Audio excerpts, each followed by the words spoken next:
Good morning to all. तो आज हम बात करेंगे स्ट्रक्चर ए के फोर्थ लेक्चर की, चैप्टर नंबर 2 में कुछ चीज़ें रह गई थी तो मैं आज उसको कंसीडर करूँगा। तो बिना देरी के वीडियो को स्टार्ट करते हैं। बात करते हैं तापीय प्रतिबल, थर्मल स्ट्रेस और टेम्परेचर स्ट्रेस क्या होता है। थर्मल स्ट्रेस कह लो या फिर टेम्परेचर स्ट्रेस कह लो, ये क्या होता है इसके बारे में पढ़ते हैं और जानते हैं। यदि किसी छड़ के दोनों सिरे आबद्ध हों तो तापमान में परिवर्तन के कारण क्षण में उत्पन्न प्रतिबल तापीय या ऊष्मीय प्रतिबल कहलाता है। जरा इसकी लैंग्वेज को समझने का प्रयास करेंगे हम लोग कि ये लैंग्वेज क्या कह रही है। ये कह रही है कि यदि किसी छड़ों के दोनों सिरे आबद्ध हों तो तापमान में परिवर्तन के कारण क्षण में उत्पन्न प्रतिबल तापीय या ऊष्मीय प्रतिबल कहलाता है। अब बात करते हैं कि कहना क्या चाहता है। जैसे कि हम लोगों का एक ये और एक ये और बीच में कोई ये छड़ है, ये फिक्स है दोनों पॉइंट से, ठीक है। अब क्या होता है, आप गर्मी के दिनों में या ठंडक के दिनों में जो ये हमारी छड़ है, बीच में ये जो हमारी छड़ है, तो इसमें कुछ ना कुछ परिवर्तन होता है जो, और परिवर्तन जब होता है तो उसमें प्रतिबल उत्पन्न होते हैं। जैसे कि अगर हम ट्रेन की पटरी की बात करें, ठीक है, तो ट्रेन की पटरी के बीच में आपकी थोड़ी सी जगह छोड़ दी जाती है, ठीक है, तो इसमें प्रतिबल उत्पन्न होता है। आप लोगों ने देखा होगा कि सुना भी होगा कि बचपन में कि ठंडकों में चीज़ें सिकुड़ती हैं और गर्मियों के दिनों में चीज़ें फैलती हैं, ठीक है। तो ये उनमें सिकुड़ने और फैलने में एक प्रतिबल उत्पन्न होता है, तो उसी को हम तापीय या ऊष्मीय प्रतिबल कहते हैं। समझ गए होंगे दोस्त आप लोग। चलिए आगे बढ़ते हैं। इसमें देखो ये फिगर्स वगैरह बने हुए हैं, ये फिगर्स हैं। स्ट्रेस इक्वल टू 0, स्ट्रेस को हम सिग्मा से डिनोट करते हैं, ठीक है। तो इसमें फिगर्स वगैरह हैं। अगर आ जाता है 2 या 3 नंबर में तो आप लोगों को अच्छे से लिख के ये फिगर बना देंगे तो आपको अच्छे नंबर मिल जाएंगे। ओके दोस्तों, अब बात करते हैं ऊष्मीय या रेखीय प्रसार गुणांक क्या होता है। कोएफिशिएंट ऑफ थर्मल एक्सपेंशन या फिर कोएफिशिएंट ऑफ लीनियर एक्सपेंशन, ठीक है। इसे ये होता क्या है, एकांक लंबाई की छड़ पर 1 डिग्री सेल्सियस तापांतर के कारण लंबाई में होने वाले परिवर्तन को रेखीय प्रसार गुणांक कहते हैं। अब जैसे कि अगर हम सिंपल सा कोई रबड़ लेते हैं या फिर कोई भी एक चीज़ लेते हैं, कोई भी धातु ले लेते हैं, ठीक है, या फिर हम एग्जाम्पल के तौर पे बात करते हैं रबड़ की। सिंपल सी रबड़ रखी हुई है और उसको हमने एक ऐसी जगह पे रख दिया जहाँ पे तापमान जो है 1 डिग्री सेल्सियस का अंतर है। या फिर जैसे कि हमने एक कमरे में रखा जिसका तापमान 29 डिग्री सेल्सियस है और एक जगह हमने रख दिया जहाँ पे 30 डिग्री सेल्सियस है, ठीक है। तो उस रबड़ में एक रेखीय एक लंबाई में एक अंतर देखने को मिलेगा, ठीक है। तो उसमें जो परिवर्तन हुआ है, ठीक है, उसी को हम रेखीय प्रसार गुणांक कहते हैं, ठीक है। मतलब कि अगर कोई एक धातु है उसको रख दिया है और 1 डिग्री सेल्सियस का तापमान हमने बढ़ा दिया है तो उसकी लंबाई में जो परिवर्तन हुआ है तो उसे ही हम रेखीय प्रसार गुणांक कहते हैं। ओके दोस्तों, इसे हम डिनोट करते हैं इस तरीके से। इसका फार्मूला है delta L upon capital L upon delta T। तो इस तरीके से है, इसका फिगर है, इस तरीके से इसका डेरिवेशन यहाँ पे है। अब बात करते हैं ऊष्मीय विकृति। ऊष्मीय विकृति को हम स्मॉल ई से डिनोट करते हैं। Small E equal to delta L upon capital L। जो डेल्टा L है वो बढ़ी हुई लंबाई है और जो कैपिटल L है वो एक्चुअल लंबाई है। ओके दोस्तों, तो थर्मल स्ट्रेस यहाँ पे sigma T equal to capital E into small E into T हो जाएगा। ओके, तो इस तरीके से हमारा चैप्टर नंबर 2 कंप्लीट होता है। अब बात करते हैं चैप्टर नंबर 3, कर्तन बल तथा नमन आघूर्ण। इसमें हम पढ़ेंगे बीम, धरन के प्रकार, टेकों के प्रकार, भारों के प्रकार, ये सब चीज़ें। SFD, BMD, SF क्या होता है, BM क्या होता है। SF जो होता है शियर फोर्स होता है, BM जो होता है बेंडिंग मोमेंट होता है, SF को हम कर्तन बल बोलते हैं और बेंडिंग मोमेंट को हम नमना घूर्ण बोलते हैं, इस तरीके से। ठीक है, अब बात करते हैं धरन। बीम क्या होता है? सिंपल सा, आप जिस कमरे में बैठे हैं, ठीक है, उस कमरे के आस पड़ोस या आगे पीछे कहीं ना कहीं बीम रखी होगी। ठीक है, ये बीम हमारी लिंटल लेवल के ऊपर ही पड़ती है। ठीक है, आप सिंपल सा, इसमें कुछ समझने वाली बात नहीं है कि बीम होती क्या है। बीम हमेशा आपके हॉरिजॉन्टली पड़ती है, आपके छत के नीचे। ठीक है, तो किसी संरचना का वह हॉरिजॉन्टल मेंबर जिस पर लोड सदैव उसकी अक्ष के परपेंडिकुलर कार्य करता है, जिसे ट्रांसवर्स लोड या अनुप्रस्थ भार कहते हैं। ठीक है, आप सपोज दैट आप बीच में लेट जाओ, ठीक है, और उसके बीचों बीच में आप किसी छोटे बच्चे को खड़े कर दो। ठीक है, तो एज़ा आप एक बीम का काम करोगे और जो उसके ऊपर लड़का खड़ा है तो वो एक तरीके से ट्रांसवर्स लोड या अनुप्रस्थ भार का कार्य करेगा। ये हो गया प्रैक्टिकल रूप। ओके दोस्तों, बीम संरचना के अन्य अवयवों जैसे कॉलम, वॉल आदि के माध्यम से सुपर स्ट्रक्चर पर आने वाले लोड को सब स्ट्रक्चर पर ट्रांसफ़र करती है। अब बात करते हैं कि सुपर स्ट्रक्चर और सब स्ट्रक्चर क्या होता है। आपका प्लिंथ लेवल से नीचे का जितना भी वर्क होता है वो आपका सुपर स्ट्रक्चर में आता है, सब स्ट्रक्चर में आता है, और प्लिंथ लेवल के ऊपर का हिस्सा वो आपका सुपर स्ट्रक्चर में आता है। सब स्ट्रक्चर में आपका आ जाता है फाउंडेशन, फुटिंग, ठीक है, और आपका सुपर स्ट्रक्चर में आ जाता है बीम, कॉलम एंड स्लैब। ठीक है, आप लोग समझ गए होंगे। तो इस तरीके से इसका फिगर बनेगा बीम का। दोनों तरफ हमारा वॉल की सपोर्ट है, वो बीम पड़ी हुई है, इसके ऊपर परपेंडिकुलर लोड आ रहा है। ठीक है दोस्तों, अब बात करते हैं धरन के प्रकार, मतलब टाइप ऑफ बीम। धरन के प्रकार को हम निम्नलिखित दो तरीकों से बांट सकते हैं। एक तो होता है निर्धारक धरन या डिटर्मिनेट बीम, और एक होता है अनिर्धारक धरन, मतलब इनडिटर्मिनेट बीम। तो निर्धारक धरन के अंतर्गत हम पढ़ेंगे सरल आधारित धरन, जिसे हम सिंपल सपोर्टेड बीम कहते हैं, SSB बोलते हैं जिसे। एक होता है कैंटिलीवर बीम, जिसे प्रास धरन बोलते हैं। ओवर हैंगिंग बीम, जिसे प्रलंबी धरन बोलते हैं। अब बात करते हैं अनिर्धारक धरन के बारे में। इसमें आप आबद्ध धरन के बारे में बात करेंगे, जिसे हम फिक्स बीम बोलते हैं। सतत धरन, जिसे कॉन्टिन्यूअस बीम बोलते हैं। प्रोज्ड धरन, जिसे हम प्रोपोज्ड बीम बोलते हैं। अब बात करते हैं डिटर्मिनेट बीम होती क्या है। वह बीम जिसके रिएक्शन सिंपल इक्विलिब्रियम कंडीशन, मतलब कि संतुलन की अवस्था की सहायता से कैलकुलेट किए जाते हैं। मतलब वह बीम जिसके रिएक्शन संतुलन की अवस्था की सहायता से कैलकुलेट किए जाते हैं, मतलब कि संतुलन की अवस्था में रहती है बीम एकदम। कहने का मतलब ये है, उसे हम डिटर्मिनेट बीम कहते हैं। ओके दोस्तों, अब बात करते हैं सिंपल सपोर्टेड बीम। ऐसी बीम जिसके दोनों सिरे सिंपल सपोर्टेड या रोलर सपोर्ट पर टिके हों। मतलब कि रोलर सपोर्ट हो, रोलर सपोर्ट समझते हैं जो भी हमारा ब्रिज वगैरह बनते हैं, ओवर ब्रिज वगैरह बनते हैं, ठीक है, तो उसमें हम रोलर सपोर्ट यूज़ करते हैं।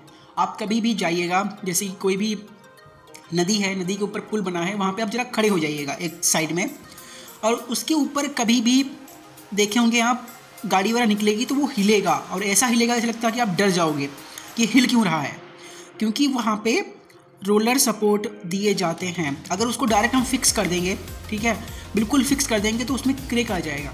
इसी के लिए उसमें रोलर सपोर्ट दिया जाता है, ताकि वो वाइब्रेट होके जो भी उसमें लोड आ रहा है वो नीचे ट्रांसफ़र हो जाए। ठीक है, उसमें कभी भी फिक्स चीज़ें नहीं दी जाती हैं, उसमें रोलर सपोर्ट ही दिया जाता है। अब बात करते हैं कैंटिलीवर बीम की। ऐसी बीम जिसका एक सिरा किसी दीवार से फिक्स हो या दूसरा सिरा फ्री हो, एकदम स्वतंत्र हो। लाइक छज्जा, आप घर है, घर के आगे छज्जा होता है, ठीक है, छज्जा उसके बीचों बीच में आप बीम डाल दीजिए। जिस छज्जा जो होता है, जिस टेक पे रुका होता है, जिस धरन पे रुका होता है, उसे हम कैंटिलीवर बीम कहते हैं। अब बात करते हैं ओवर हैंगिंग बीम। ऐसी बीम जो किसी एक सिरे पर या दोनों सिरों पर बाहर निकली होती है, मतलब दोनों सिरे, जैसे कि ये फिगर देख रहे होंगे आप लोग दोस्तों, जैसे कि ये एक सपोर्ट हो गया, ये एक सपोर्ट हो गया, और ये देखो ये इधर ओवर हैंगिंग कर रही है, तो ये सपोर्ट हो गया, ये सपोर्ट हो गया, और ये हमारी बीम ओवर हैंगिंग कर रही है। ये सपोर्ट हो गया, ये सपोर्ट हो गया, और ये ओवर हैंगिंग कर रही है। तो इसे ही हम लोग ओवर हैंगिंग बीम बोलते हैं। अब बात करते हैं इंटरमीडिएट बीम। वह बीम जिनके रिएक्शन सिंपल इक्विलिब्रियम की सहायता से कैलकुलेट नहीं किए जा सकते, मतलब कि उनमें कुछ ना कुछ, भाई ये कहना मतलब यह है, जो ऊपर जो होती है हमारी डिटर्मिनेंट बीम बहुत ही सिंपल एकदम गाय, ठीक है, और ये जो आ जाती है इंटरमीडिएट बीम, ये गाय नहीं है, एकदम ऊबड़ खाबड़ चीज़ है, मतलब सिंपल इक्विलिब्रियम की सहायता से कैलकुलेट नहीं किए जा सकते हैं, इंटरमीडिएट बीम कहते हैं। अब ये क्या होता है, जरा इसके बारे में पढ़ते हैं। इसके अंतर्गत हमारी एक बीम आती है आबद्ध धरन। ऐसी बीम जिसके दोनों सिरे किसी वॉल में फिक्स हो, फिक्स बीम कहलाती है, ठीक है। ये सबसे ज़्यादा यूज़ की जाने वाली बीम है, टाइप ऑफ बीम है। अब बात करते हैं कॉन्टीन्यूअस बीम। ऐसी बीम जो लगातार 2 से अधिक टेकों पर टिकी हो, सतत धरन कहलाती है। बड़े बड़े हॉल होंगे, देखे होंगे आपने, तो कॉलम होंगे साइड साइड में, और उसके ऊपर लगातार बीम जारी होगी, तो उसे हम बोलते हैं कॉन्टीन्यूअस बीम। देख रहे होंगे आप लोग, ये कॉलम ही कॉलम है, उसके ऊपर बीम जा रही है, तो ये हमारी कॉन्टीन्यूअस, मतलब कॉन्टीन्यूअस आगे जा ही रही है वो, तो इसलिए इसे हम कॉन्टीन्यूअस बीम बोलते हैं। अब बात करते हैं प्रोप्ड बीम। ऐसी बीम जिसका एक सिरा फिक्स होता है तथा दूसरा सिरा किसी सिंपल सपोर्ट पर टिका होता है, मतलब एक तरह बिल्कुल फिक्स और दूसरा सिंपल सा उसके ऊपर रखा हो, मतलब आप ज़मीन पे आप खड़े हो, ठीक है। अगर आप सपोज स्विमिंग पूल पे जाते होंगे, तो स्विमिंग पूल पे एक पटरा होता है, पटरे पे आप कूदते हो, कूदने के बाद आप धड़म से नीचे स्विमिंग पूल में गिरते हो, ठीक है। तो आप सिंपल सा पटरे पे खड़े होके आप खड़े हो जाते हो, तो आप एक सिंपल सपोर्ट का जो पटरा होता है वो सिंपल सपोर्ट का काम करता है। और फिक्स क्या होता है, मतलब कि कॉलम से बीम जो है एकदम फिक्स हो, ठीक है, जो सरिया है एकदम फिक्स हो, तो उसे हम फिक्स, और एक तरफ आपका सिंपल सपोर्ट हो, तो उसे हम प्रोप्ड धरन बोलते हैं। ओके दोस्तों, ऐसी बीम जिनके दोनों सिरे रोलर सपोर्ट पर टिके होते हैं उन्हें अस्थिर धरन बोलते हैं, मतलब अनस्टेबल बीम बोलते हैं, तथा जिनके दोनों सिरे वॉल में फिक्स होते हैं उन्हें स्टेबल बीम या स्थिर धरन कहते हैं। जरूर देख लीजिएगा दोस्तों, ये आपसे कभी कभी पूछ लेता है, ज़रूर पूछता है कभी ना कभी, कि धरन तथा उसके प्रकार बताइए, और इसको एकदम डिटेल में डिफ़ाइन करना होता है। तो आप इस तरीके से अगर डिफ़ाइन करेंगे विद फिगर के साथ, दोस्तों आप लोग स्ट्रक्चर ए पढ़ रहे हो, ठीक है, तो उसमें अगर आप 2-3 लाइनें लिख देते हो और फिगर बहुत ही डिटेल के साथ बना देते हो, ठीक है, तो 5 में से 3 नंबर वो बिना सोचे समझे ही दे देगा।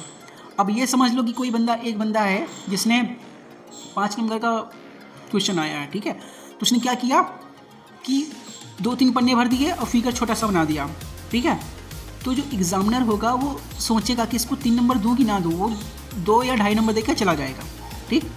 अब बात आती है कि स्मार्ट बंदे की, वो क्या करता है, 2-3 लाइनें लिखता है और फिगर एकदम डिटेल के साथ बना देता है, ठीक है, तो एग्जामिनर देखता है कि खुश हो जाता है, और वो क्या करता है, डायरेक्ट 5 में से 3.5 या 4 नंबर देके चला जाता है। मतलब फिगर बहुत ही इम्पॉर्टेंट है दोस्तों, समझे।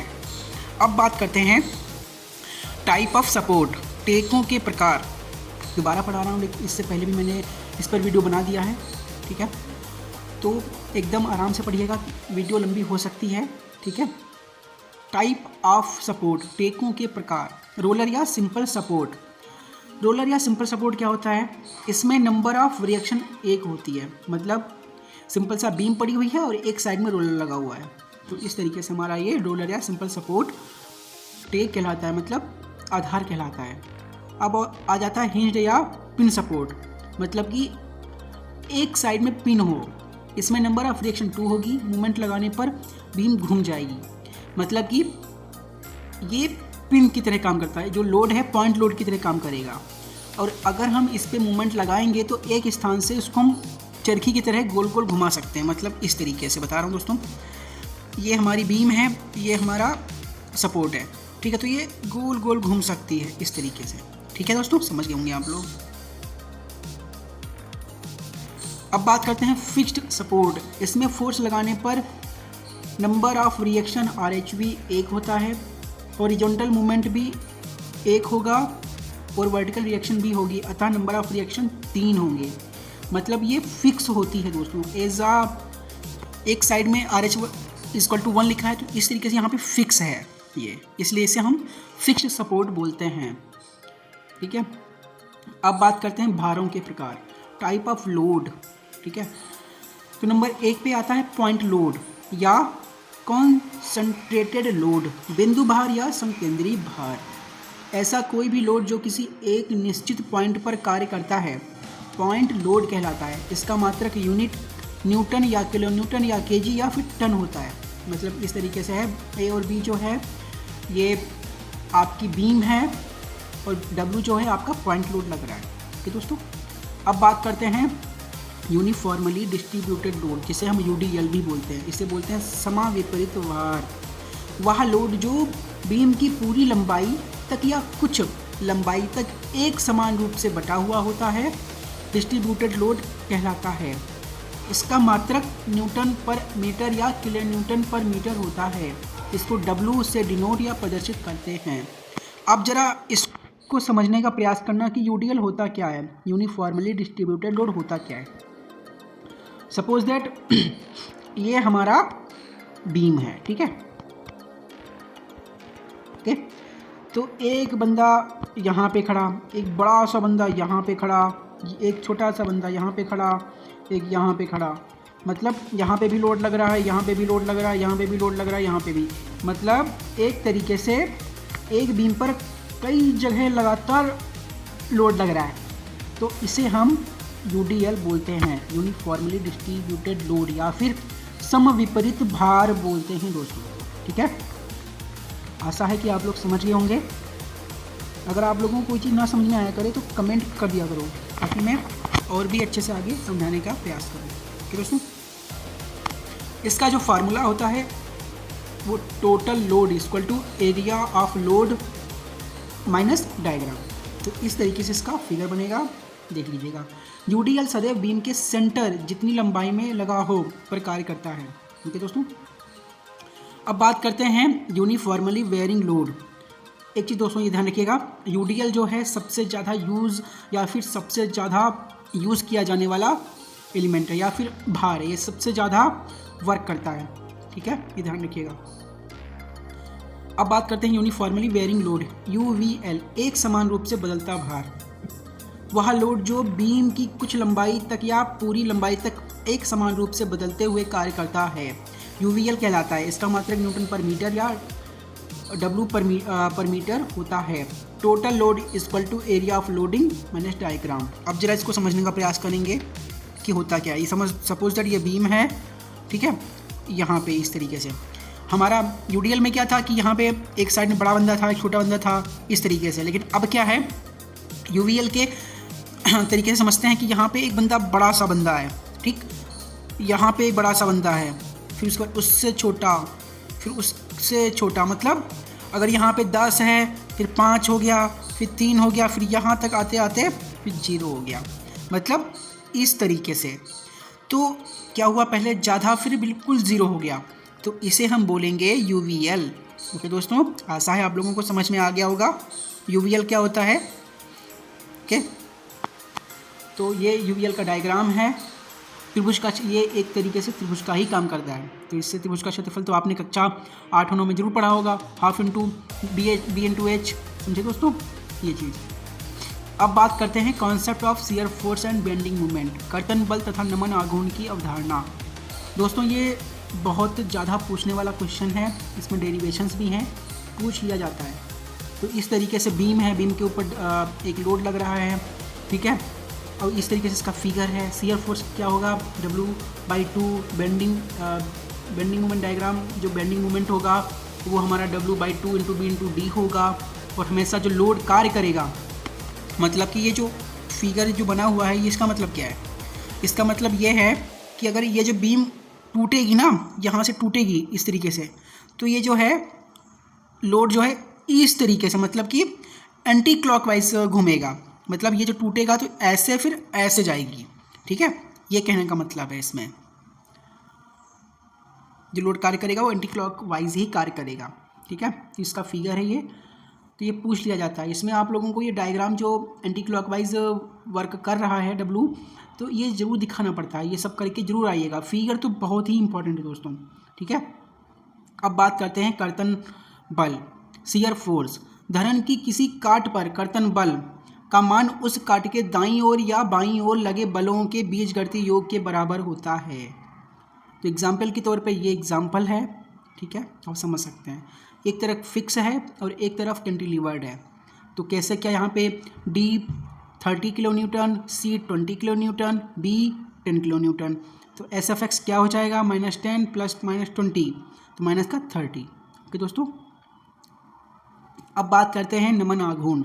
धरन की किसी काट पर नमन आघूर्ण का मान उस काट के दाईं ओर या बाईं ओर लगे बलों का उस काट पर आघूर्णों के बीजगणितीय योग के बराबर होता है। एग्जाम्पल क्या समझते हैं, इसी तरीके से। उसमें क्या था, आपका जो लोड था -10 प्लस -20, मतलब माइनस में ही चल रहा था, ठीक। तो यहाँ पे क्या हो जाएगा आपका प्लस, ठीक है। जो भी लोड आ रहा है मतलब -10 × 4, ठीक है। ये जो लेंथ है आपकी 4 × लेंथ हो जाएगी A से C तक, 2 + 2 = 4, -22 और 3 तक, यहाँ तक 0, मतलब माइनस का 10, 20 में से 30 में से 20 गया, 10 बचा। A से C तक डिस्टेंस कितनी है, 4 मीटर है, तो -4 -10 × 4 ये हो जाएगा। उसके बाद C की बात करते हैं, लोड कितना आ रहा है -20, डिस्टेंस कितनी है 2, तो -20 × 2, तो आपका कितना हो जाएगा, जो लोड है वो हमारा क्लॉकवाइज है, तो माइनस में क्या बोलते हैं प्लस में चला जाएगा, ठीक है। तो ये आपका माइनस का 80 किलो न्यूटन पर मीटर आपका आंसर आ जाएगा। ओके दोस्तों, अब बात करते हैं कर्तन बल तथा नमन आघूर्ण की चिन्ह प्रणाली। तो ये जो है मैं नेक्स्ट वीडियो में कंसीडर करूँगा, ठीक है दोस्तों। तो कैसा लगा video, like share comment subscribe जरूर कीजिएगा।